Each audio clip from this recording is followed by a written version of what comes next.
Hey, everybody. I'm Kyle. I'm the host for the Storybox Podcast. Welcome to the show. I've got a great guest for you today. His name is Brett Hollis. He is a traveling comedian and evangelist.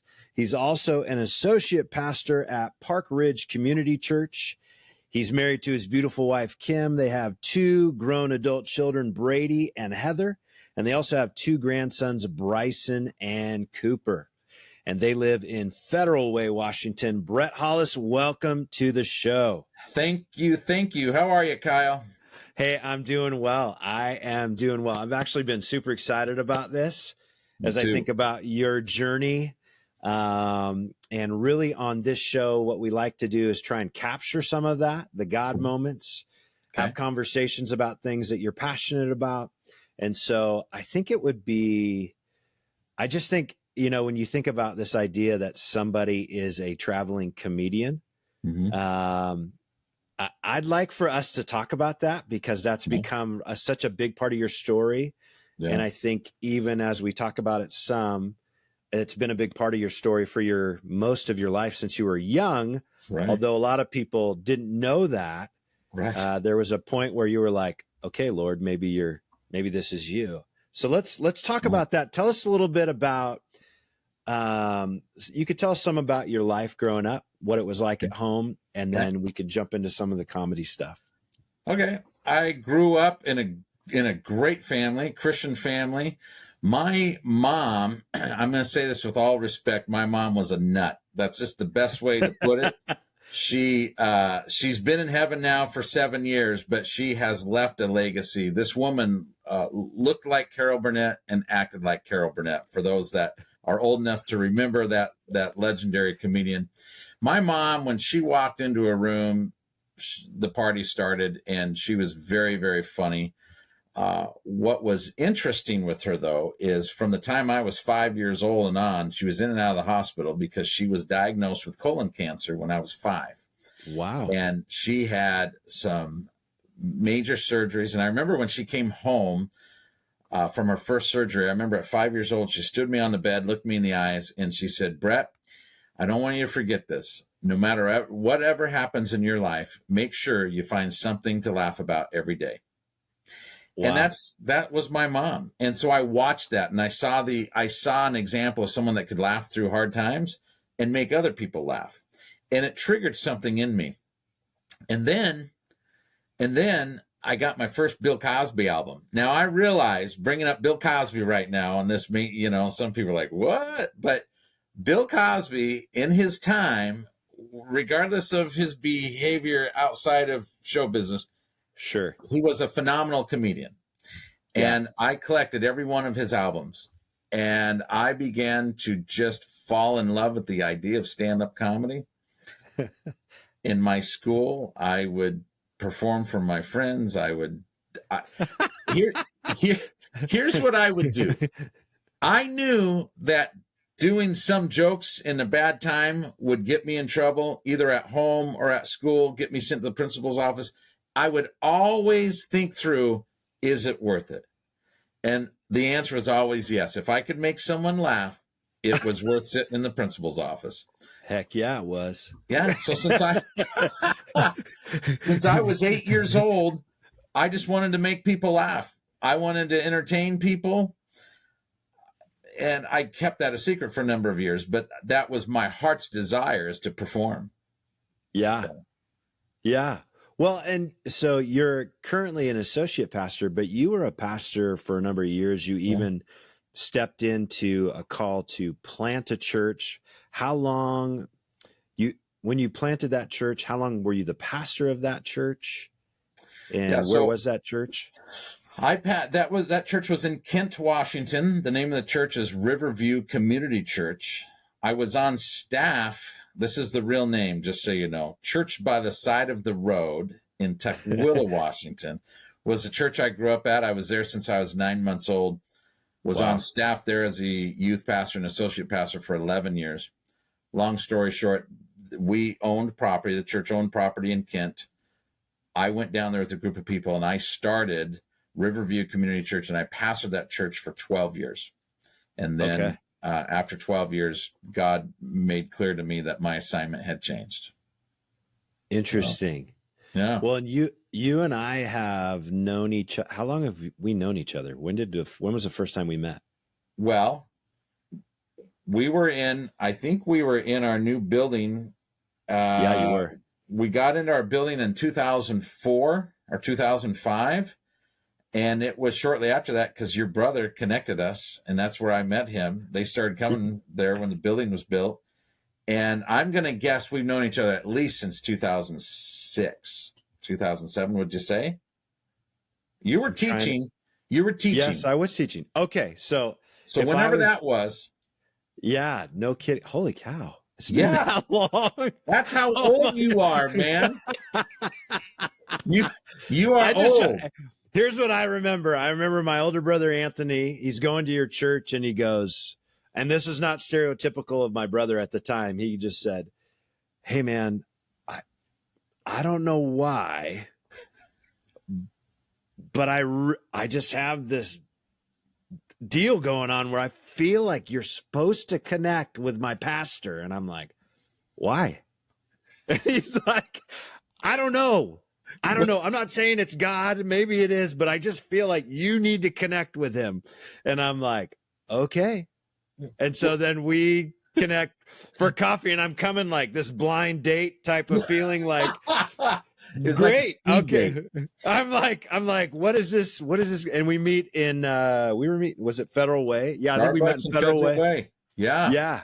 Yeah. Sit down for a cup of coffee, and the rest is history. But it is. And you know what's funny about that? Your brother gave me the same exact speech he gave you, but he turned the names around. He said, "Brett, you got to meet my brother, but I don't know why."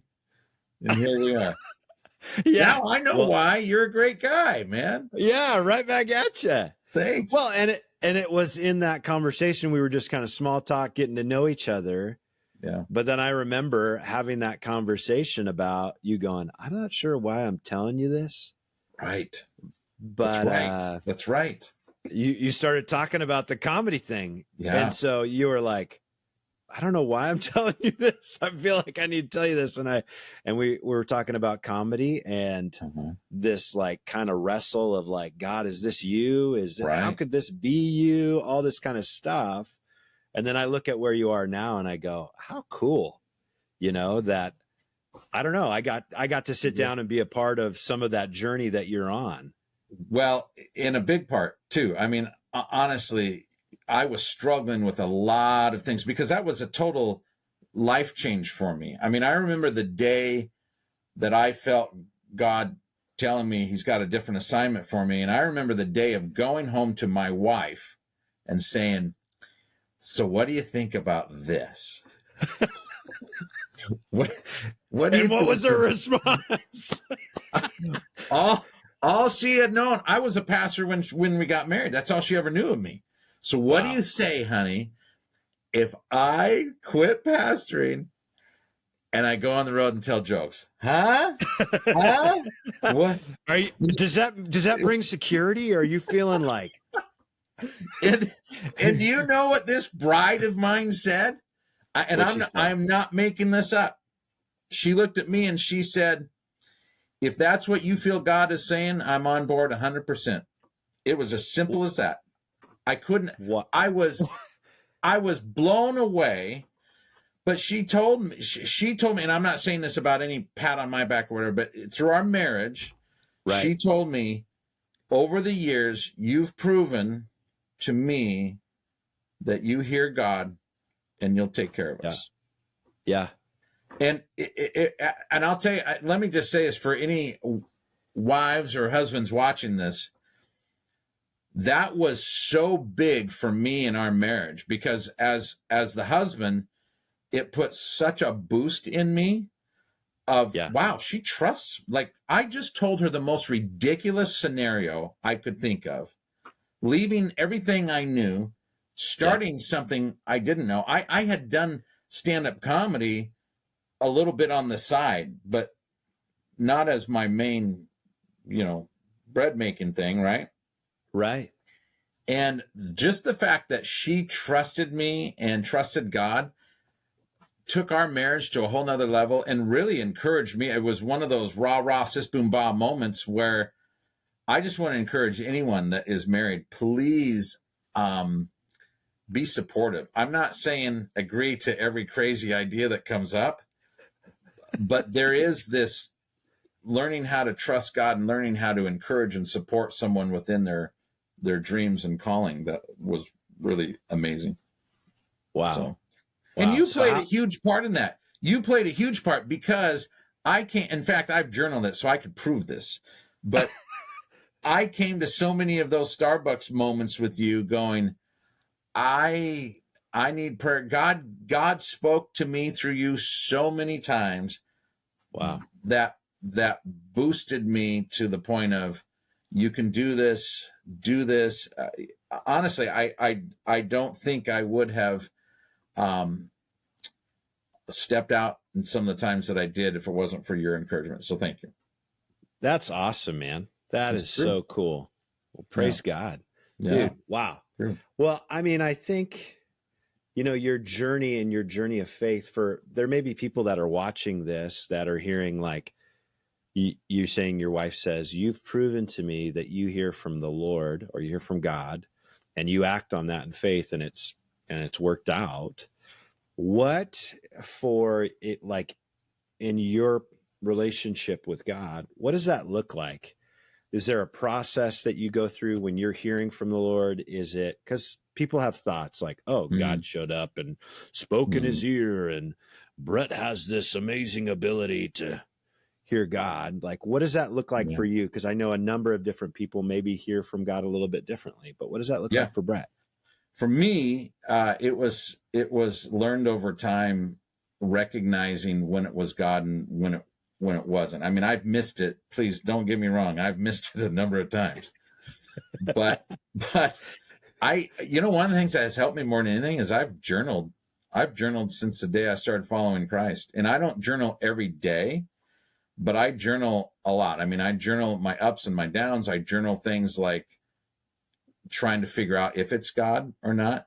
And so that has helped in that for me. The other thing that has helped is just surrounding myself with people who have a track record of hearing from God. I mean, you were one of them. I surrounded myself with, and remember, I'd run ideas by you, and there you were always honest with me. And there are times that, hey, you might want to hold off on this, or man, I'm really feeling great about this. And it's not that I took just what anyone said. I would pick people that their life proved wisdom. I would ask them to pray about something with me. I would come back to them. What are you thinking? What are my thoughts? And I just began to learn the process over time of what is it like when I know it's the Lord? I'm not talking about just a goosebumpy feeling, but there has always been connected to it this kind of inexplicable sense within me, of just a test, almost like his spirit just testifying, this is it. You know what I mean? Some people might refer to it as a gut feeling. I think it's a little bit more than that. Although I have a big gut, I don't want to trust it all the way, Oh yeah, I would agree with that. I think one of the key things that you said about like journaling, I journal quite a bit too. I have years and years of journals that I've filled out, and I think when you're in that journey too of like, is this the Lord, or dreams, or different things, or man, I'm feeling like this, and then being able to test that. And then the other thing too, like you said, missing it. I think that for people who are learning to follow Jesus and learning to discern his voice in their life, that's a part of the process. Just like anything that we learn to do, you're going to not do it well at first, and it has to be okay. Yeah. And yeah, absolutely. And I think one thing I did not mention is the Bible. You got to go back to the Bible, man. If what you're feeling does not line up in Scripture, and it's not like the Bible's going to say, Brett, leave this job, go do this job, or whatever. Correct. But there are definitely things that the Bible clearly says, gives principles for. If it doesn't clearly direct it, it gives principles for you to realize, yeah, this wouldn't honor him. This wouldn't be good, you know. But like with the comedy, that was a real confusing thing for me, because one of the reasons I didn't tell people about it for so many years is I got radically transformed by Christ at age 18. And immediately, almost immediately, kind of like the Saul on the road to Damascus sort of experience, where my life changed so radically, God began to put me in places I never even dreamed. So I was called into a pastoral leadership pretty early. I'm in my age. I was 19 when I was full-time on staff. And in that, I realized how serious life can be and how serious ministry can be. And part of it, though, was I let this part of me shut down, even though that I like to throw some jokes and stuff into my messages. I just felt like after so many years, the real Brett hasn't been able to totally be himself. And that's where I decided to face my fears. I realized the only reason I haven't told people about the desire to do comedy was because I was scared. I had fear, had a ball and chain on me for years, and I hadn't realized it. Yeah. But when I thought, well, how come I haven't even told my family? How come I haven't told my wife? How come we don't keep secrets in our marriage? Why wouldn't I tell someone that I'm close to that this is my dream? And I finally told my family. And here's the stupidest part. Why didn't I tell people for years, Brett? Well, I was afraid. Afraid of what? I was afraid they'd laugh at me. Is that the dumbest thing you've ever heard in your life? Like, isn't that a win in comedy? I want to be a stand-up comedian, but I'm afraid they're going to laugh at me for saying that. What? Hello? You know? Yeah. So I finally, to face my fears, I prayed about it, and then I decided, okay, face my fears. I rented out the Auburn Avenue Theater in Auburn, Washington. We were there. I went. Yeah, that's right. Yes. Because you were a part of that. Lauren and I were there. Yeah. You were a part of this.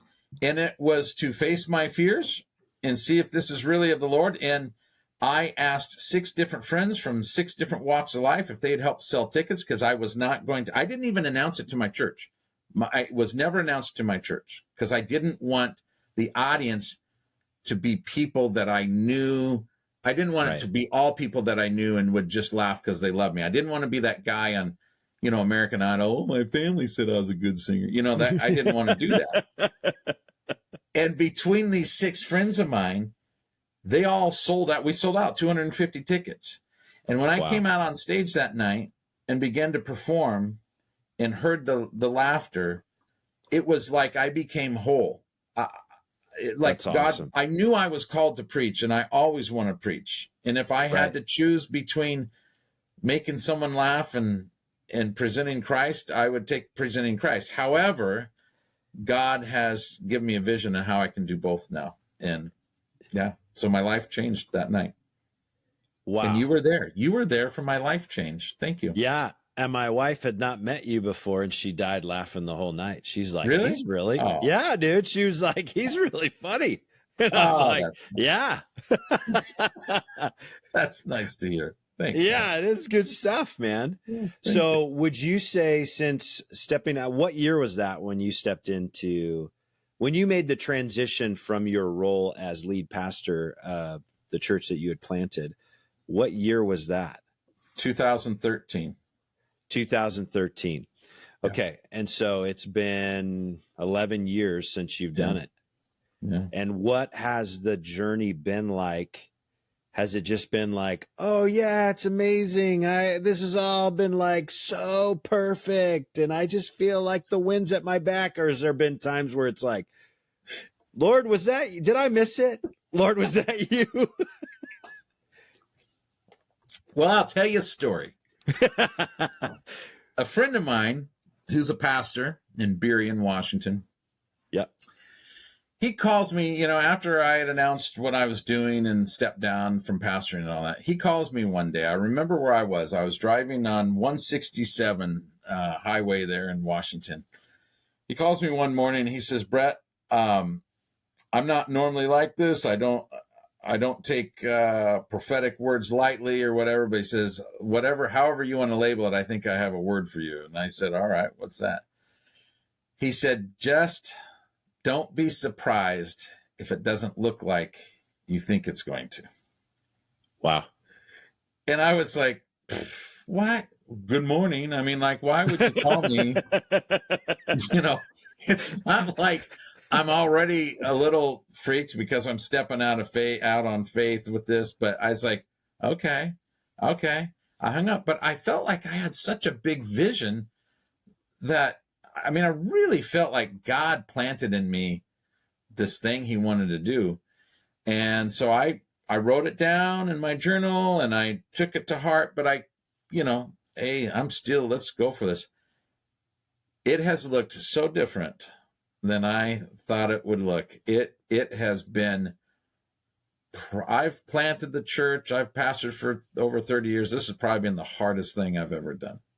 Wow. And, you would think that comedy would just be so fun and so easy, maybe. Like if you liked, like maybe I realize the greatest fear outside of death in the world is public speaking and all that. Okay. Well, I've always liked that. But besides that concept, that thought, right. I think a lot of people look at comedy or they look at a stand-up comedian and they go, oh man, what a great job that, what a great job to have. That would be fun. And it is fun. Yeah. But my wife says to me just about every time I go to perform, she says, now make sure you have fun. Because what has happened at times is I get stressed out, not all the time, but I get stressed out. Like I want it to be good and I want it to go good. I want it to be perfect. And if I'm not careful, I will be concentrating so much on that I forget to have fun. Yeah. And my wife always says, if you don't have fun, they're going to be able to tell it. So go have fun. And that's some of the greatest advice. And she gives it to me constantly. And to make the record straight, I do have fun. I've had some scary moments. I've had some bad nights. I've had times where I've come home and tell Jesus now would be a good time to come back. There's just all these, there's those moments, right? Right. But it's been really hard work. I didn't realize how hard it would be. And I didn't realize the pressure with stand-up comedy. And it's fun and God has opened up some really neat doors, but it has not always looked the way I thought it would look. And I've had to go back to that phone call and go, man, I'm going to listen to everything this guy says from now on because he was so spot on, but yeah, it's been a great journey. It's just looked different than I thought. Yeah. Yeah. Well, and it's interesting because I know initially it was kind of like jump off the deep end with this thing, but then there were doors that opened up for continuing in pastoral roles as well. Yeah. Like you said, it didn't look the same, but it was like, okay, I'm going to leave the pastoring thing behind and pastoring will look different. It'll just be through comedy, but then some doors opened up and you kind of had this hybrid model. Yeah. Where of being on staff and has it been a couple of different churches in the last 10 years? Yes, it has been. There was one church I helped out a buddy of mine for 6 months just to prepare his youth group for the new youth pastor coming in. But it's weird because I resigned from pastoring, went through a season of doing nothing but going on the road and doing comedy and preaching. I always wanted to preach and I really feel called to preach as well. So I was speaking a lot of different churches and so forth. And then all of a sudden he'd put me, and then I was at another church where for 5 years, I was part-time. I still got to travel. I still got to do everything God called me to do, but he put me there as well. And he confirmed it too much that it was his will. There was no way. And then after he removed me from there, I was on the road again, just doing the comedy and evangelism for a season. And then, of course, COVID hit. I lost everything. This is a side note. I worked at the largest mortuary in North America during that time. I had to put food on the table, and I picked up dead bodies for 14 months. That's what I did, 7 p.m. to 7 a.m. Drove all over the state of Washington picking up bodies. Wow. And during that time, a buddy of mine from Park Ridge, a place where I've been, I've known the people and I've preached there over the years as a guest speaker, he asked me if I'd come and help him. And once again, God just confirmed to Kim and I am supposed to do this. And I'm up there part of the time and I'm still traveling. And so that's one of the things that looks different. That's why I really thought this was all I was going to be doing. Yeah. But I I have a shepherd's heart. I love the people, but the journey's been pretty confusing along the way on, all right, well, so I'm still doing, so you still want me to do this? Oh, but I'm supposed to now do this. And, but it's been good. I've met a lot of great people, have had a lot of neat experiences in the churches along the way. Yeah. I don't know. I have always thought, and I still feel the day is coming when the comedy and evangelism is all I'll be doing, but I don't know. I've got to just surrender and say, well, I've had people ask me, well, how long are you going to be? I don't know. Every time I think I've got it figured out, I don't. So I'm here until I'm not. I mean, that's, you know what I mean? Yeah. So yeah. Totally. What, well, let me park on that for a second. If you're watching this and you've been chasing after a dream that you feel like the Lord has put in your heart and it's looking totally different, hopefully you can find encouragement from Brett and his testimony, and that it's not all sunshine and rainbows. And I think we can look at so many stories in the Bible as well and say, God called people to some pretty crazy big things, and it wasn't all sunshine and rainbows. Yeah. We can start in the first book of Genesis and work our way all the way through. Yeah. So, but I would encourage you, don't give up on your dreams and what you believe God's called you to do, as you're listening to this. And so, and the other thing, Brett, if people are interested in talking to you, and let's just say there are people that watch this, that they have a desire to do comedy as well, but they are like, man, I don't know how to do this. I see these people and all this kind of stuff. Would you be open to being connected with about some of this? Absolutely. And how to even? Okay. So we'll have all of Brett's information in the show notes for this. And you'll be able to reach out to him. He has a website. What's the name of the website again? The Brett Hollis? The Brett Hollis. It's thebretthollis.com. And so you can find out a ton of information about Brett, what he's up to, and connect with him in that way. But I want to talk to you about what's the dream? Obviously, you have a vision. You said you wrote a ton of things down. What's the dream for Brett Hollis with comedy and with what you believe God's put in your heart to do? I know there's generally, I want to make people laugh. I want to travel. I want to evangelize, preach the gospel. But like, what does that look like? That's a great question. The big dream is to not just make people laugh, but help them to laugh and be open to the true joy. I really think jokes only last so long. I mean, I feel like you have a setup and a punchline and you get a good laugh. And I do believe that laughter is some of the best medicine. I absolutely believe. I have seen examples. I'll give you a quick example, if you don't mind. I was doing a show up in Anacortes, Washington one time, and it was just a big community event. And I went up there. Nothing was said about God. Nothing was said about the Bible. I just do a comedy show, which I do often. I do lots of different comedy shows, but this one, I just performed for an hour. Well, there was a table in the very back of the room that was laughing a little too much, and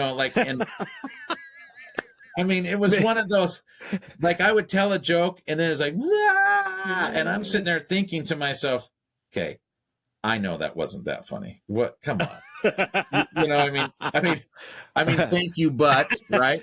And it was ridiculous. I mean, it was ridiculous. Well, the show gets over, the lights all come on. This guy comes up to thank me for doing comedy, and he's talking to me. And he says, by the way, did you hear that table in the back laughing really loud? I said, oh, like who didn't, right? Yeah. And he pointed to them, and he said, that's that table back there. He says, I want to tell you something about them. He says, when it was a table of just women, and they were all over the age of 60. And he said, every one of those women, there's like 4 or 5 of them, or maybe even 6. He said, every one of those women have become widows in the last 2 years. And this is the first time we have heard any of them laugh since their husbands died. Wow. And I went away from there. I got in my car and I'm heading home, and I'm like, and that's why I do this. It's bigger than just a laugh. There's a healing. I really think there's a healing that comes through laughter. But my heart is that laughter opens their heart to really receive real joy. Laughter is like potpourri. You smell it for a little while and then it fades, right? And laughter, it can fade over time.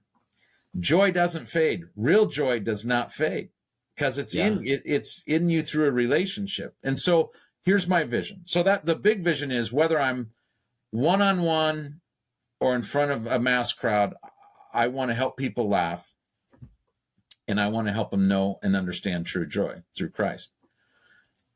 In that picture, though, I really believe God has some big stages he's preparing for me. And by that, I mean bigger events, bigger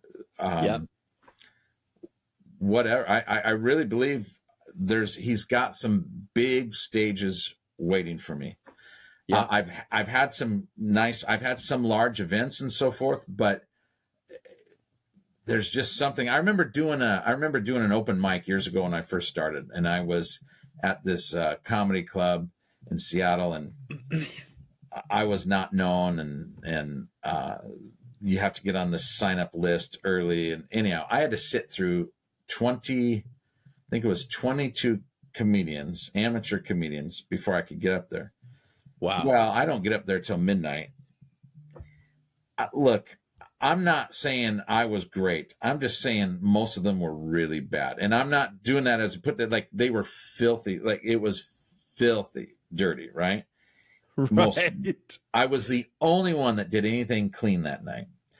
I got up there, I performed, it went okay. I learned a lot. It was a good experience. I was doing open mics to really learn. It was a different, I was used to a church audience as a pastor. Right, this was a lot different, but it was good. But I remember leaving one of these clubs one night and just feeling, again, here's that the Lord spoke to me thing. I don't want to confuse people with that, but I had a deep sense in my spirit that the Lord said to me, what I have for you is much greater than this.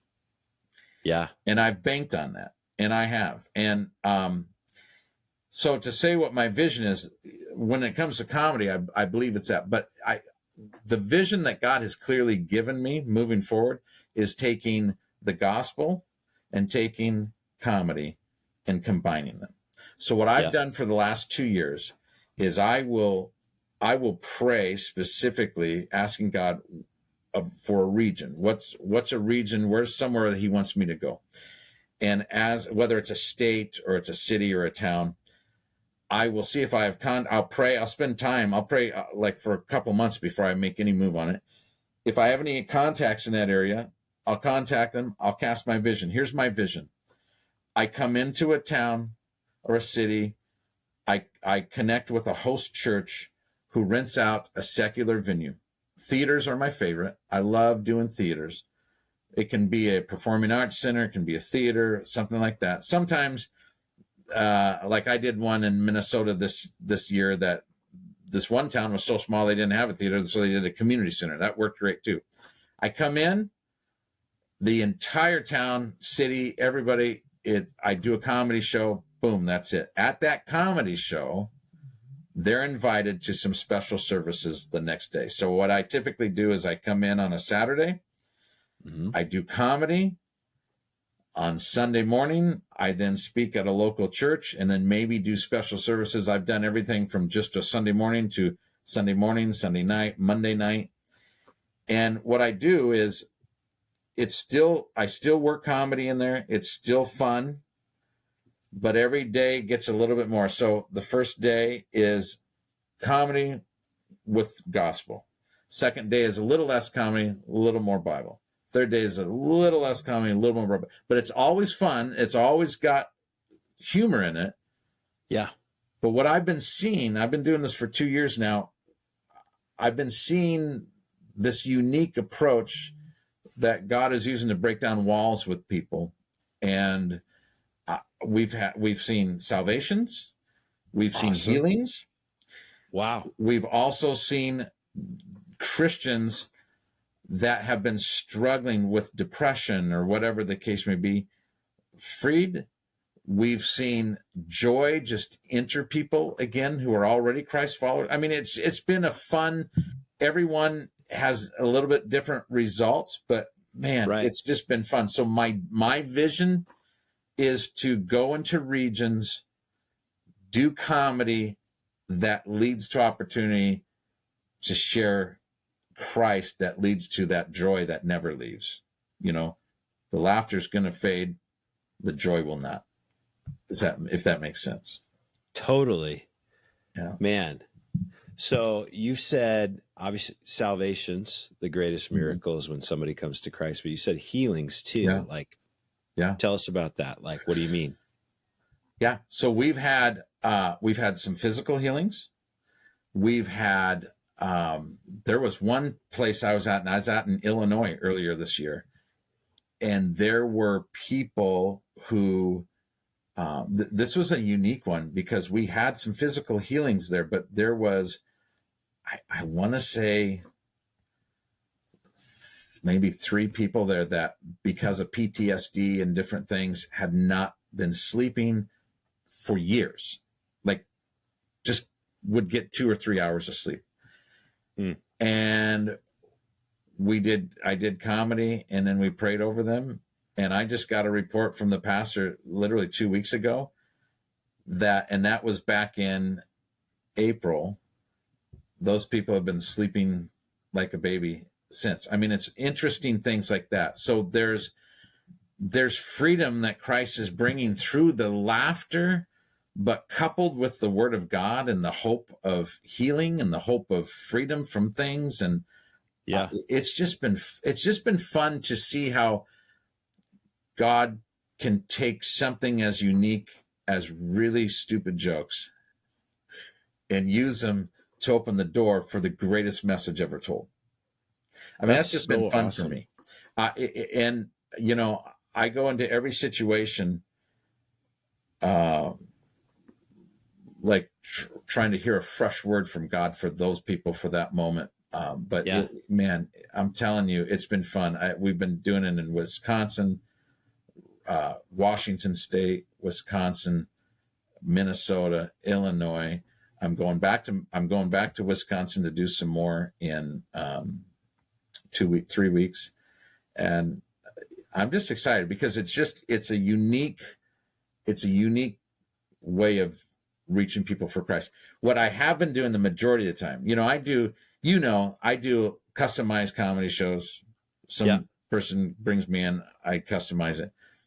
I have some shows that typically are about the same, but I add new things along the way. And so I have a Christmas comedy show I do, but I have this one called Die Laughing. And the Die Laughing show is like you're attending a funeral, and I have a casket there, flowers, pipe organ music. I'm dressed in a suit like I'm doing a funeral. And I spend about an hour and 20 minutes doing nothing but jokes having to do with life, death, and the afterlife. And then I take about 7 minutes to tell them about Jesus and how they can, with Christ, they can literally die laughing. Right? I love it. And then I end on a joke, and that's it. And then they're invited back. And that's the show I've been doing most of when I've been touring these places. And it's so unique. Like I did one in Madison, Wisconsin. I did that show in a funeral home, and we packed the place out. It was standing room only. And these aren't people from church. They're from a community because the funeral home promoted it as well. And we had people come in. Yeah, we had people come in and say, I had to come. Who does a show in or who does a comedy show in a funeral home? And it was such a hit. And then people ended up coming to the special services the next day. And it was just, that's where my heart is right now. That's the rails God has me on. And I'm really, really excited. So anybody listening, if your city has a need for laughter and the gospel at the same time, connect with me. I'd love to thank you. Brett's your guy. Let me, I love that. And once again, we'll have all his contact information in the show notes, social media, email, website, all that kind of stuff. And so you can reach out to Brett and make connection. Let me ask this question. There is the part of comedy where it's loving the reaction of people and their response, right? Like you said, it's like a healing that comes through laughter. But would you say that do you love the writing of new jokes and all of that kind of stuff? The process of writing? Yeah. Yes, when I come up with something funny. Yeah. Yeah, that's great when that happens. Oh gosh. That's part of the grueling task of this that I said looks different than I thought it would, because I try to write every day. And I have gone through seasons. I'm not exaggerating. I've gone through seasons where I've written every day for about 2 months, and I don't feel like I've written one thing funny. I'm writing ideas, and I have I'll say my strongest points are stories. A lot of what I do is more stories, right? But observations, jokes I come up with.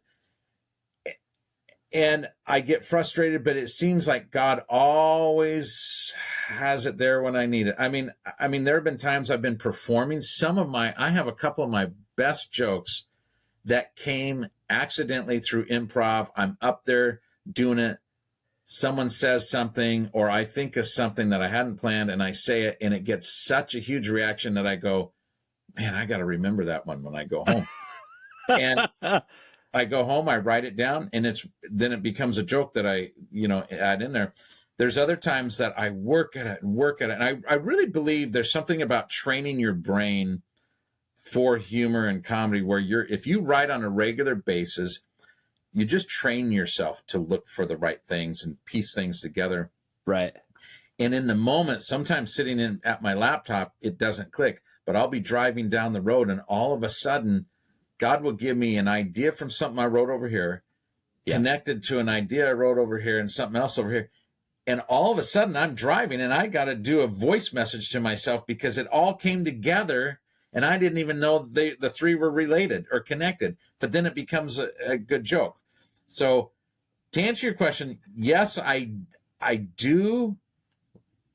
I like the exercise of it, but sometimes it's grueling. Sometimes I just close my laptop and go to bed and go, I'm not funny. What am I doing?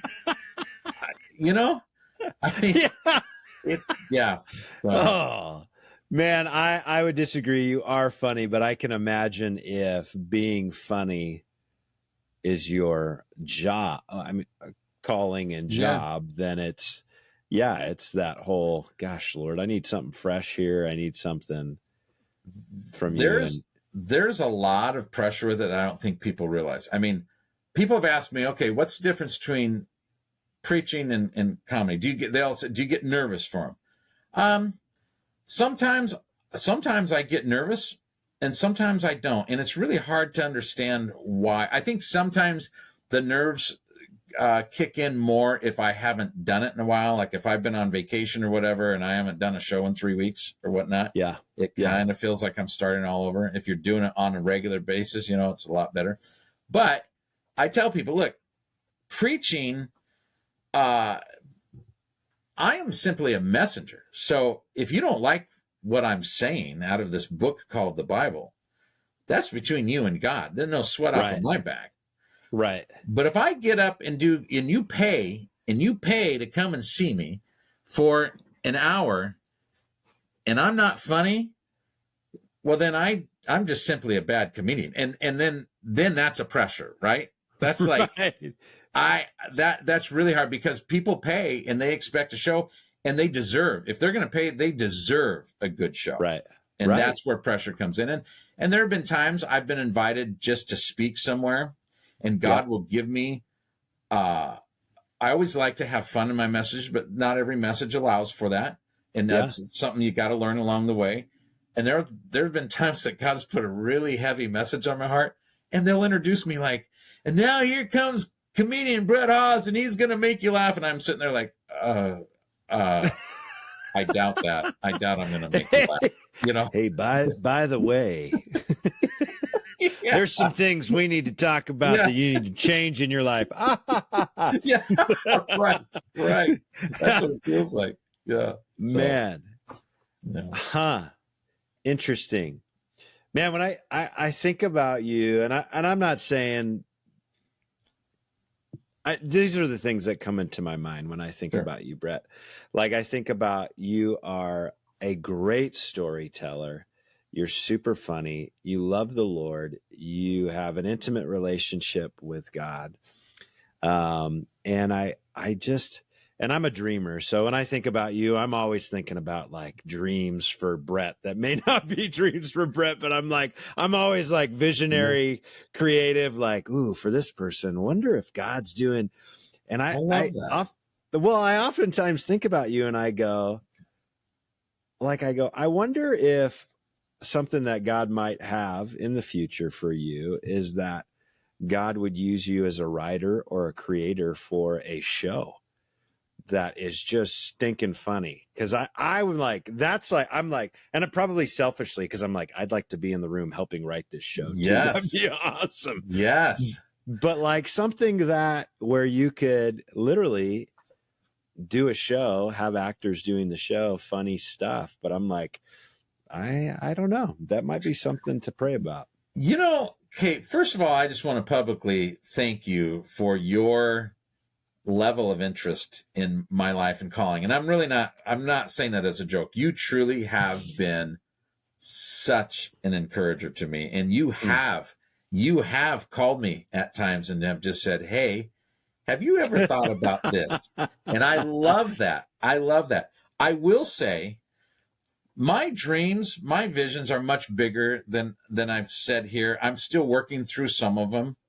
Yeah. One of them is I've always wanted to do a talk show, always, but like have entertainment in it, right? My problem with that is, and this might be another one of those fear factor things. It might be procrastination. I don't know.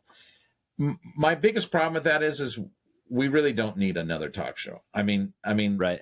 It seems like so many people in show business, so many actors, so many comedians then start their own talk show. It's really hard to come up with something unique.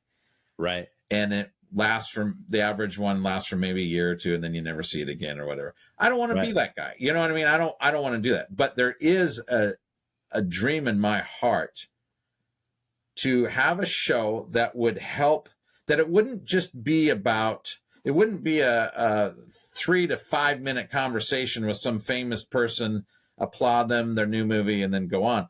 I would love to do a show that is really funny, really entertaining, and yet help boost people and get them where they need to go. Right? Yeah. So bring on a guest and just say, hey man, here's who they are. Tell us more about you and help them get where they need to be. I would not be where I am today if it wasn't for others. Yeah. I know that the bigger picture is I need to help people get to where they're going. This is not just all about me, you know? Yeah. Yeah. So. Yeah. Interesting. I have a quick dilemma here, really quick. Yeah. I noticed that the battery on my laptop is super down and I only have it's all part of the show, plug in folks. right near me. I either take the light off or You're good. Hey, bro. Well, we're coming to a close anyways, so we'll Okay. come to a wrap up. That was all scripted, folks. Was that funny? That was just joking. That was our practice writing together. Yes, that was our practice writing together. That's the launch of our new show. It's called Short Chords and Too Many Lights.